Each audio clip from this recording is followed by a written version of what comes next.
उत त्वय पश्यन्न ददर्श वाचम उत त्वय सर्वण्ण शृण्योते नाम उतो तस्मे तनम हि सस्रे जाएव पत्ते उसति सुवासा। यह मंत्र ऋग्वेद के 10वें मंडल के 71वें सूक्त के चौथा मंत्र है। मंत्र कहता है कि जब ज्ञान मनुष्य के सम्मुख प्रस्तुत होता है तो बहुत से लोग ज्ञान को सुनते हुए भी नहीं सुनते, ज्ञान को देखते हुए भी नहीं देख पाते।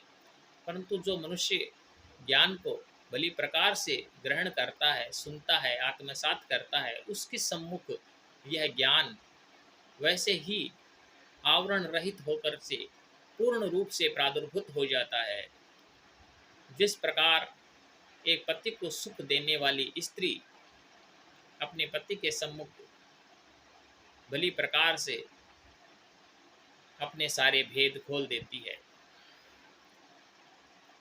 हम बात कर रहे हैं वेद के ज्ञान की, कि वेद का ज्ञान ईश्वर ने कब दिया और क्यों दिया।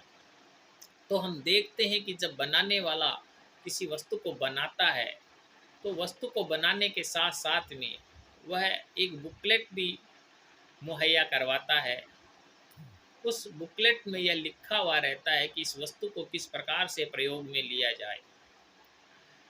उसी प्रकार जब यह संसार रूपी टूल्स प्रोडक्शन ईश्वर ने बनाया तो उस प्रोडक्ट के साथ साथ में ईश्वर ने वेद के ज्ञान रूपी बुकलेट भी मनुष्यों को प्रोवाइड करवाई है, जिसमें लिखा हुआ है कि इस संसार को किस प्रकार से उपयोग में लेना चाहिए।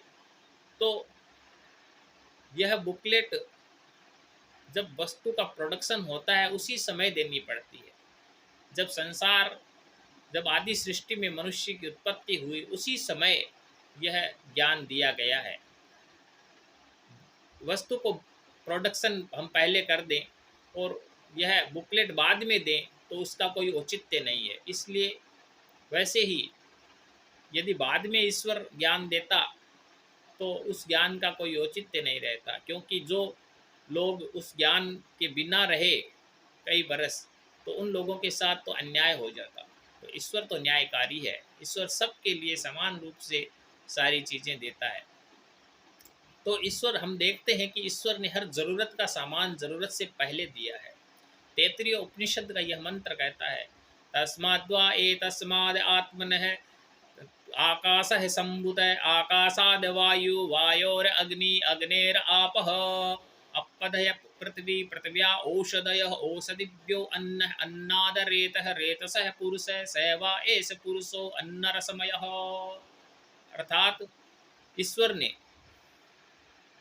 शब्द तन्मात्रा से आकाश उत्पन्न किया और शब्द और स्पर्श तन्मात्रा से वायु उत्पन्न हुई और शब्द स्पर्श और रूप तन्मात्रा से अग्नि उत्पन्न हुई और शब्द स्पर्श रूप रस तन्मात्रा से जल उत्पन्न हुआ और शब्द स्पर्श रूप रस और गंध तन्मात्रा से पृथ्वी उत्पन्न हुई।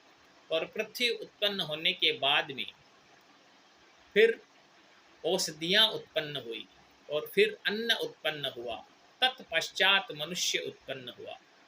अर्थात हर जरूरत का सामान पहले उत्पन्न हुआ। यदि मनुष्य के आँख होती लेकिन प्रकाश नहीं होता तो मनुष्य के आँख के होने का कोई औचित्य नहीं था। इसलिए मनुष्य, ईश्वर ने पहले प्रकाश दिया है, पहले सूर्य की रचना की है, प्रकाश दिया है, तब जाके मनुष्य की आँख का कोई औचित्य है। अर्थात जरूरत का सामान पहले दिया है। जब मनुष्य भोजन करता है तो भोजन से पहले अन्न की उत्पत्ति की है, पहले अन्न दिया है। और वैसे ही सूंघने से पहले सुगंध दी है, चलने से पहले धरती दी है। इस प्रकार से जब हम देखते हैं कि हर ज़रूरत का सामान पहले दिया है तो उसी प्रकार कर्म करने से पहले मनुष्य को ईश्वर ने वेद का ज्ञान दिया है। इसीलिए ईश्वर को गुरु कहा जाता है। वह सब गुरुओं का गुरु है।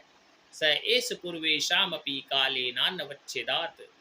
अर्थात ईश्वर सब गुरुओं का भी गुरु है, क्योंकि जब जो हमारे गुरुदेव हैं उनसे यदि हम पूछें कि आपको ज्ञान किसने दिया तो उनके भी कोई गुरु होंगे।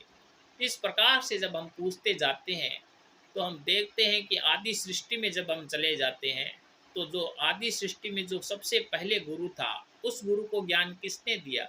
उस गुरु को ज्ञान ईश्वर की तरफ से दिया गया है। जिन ऋषियों का नाम है अग्नि वायु आदित्य, अग्नि वायु आदित्य अंगिरा। तो इस प्रकार से हम देखते हैं कि सब गुरुओं का गुरु ईश्वर है।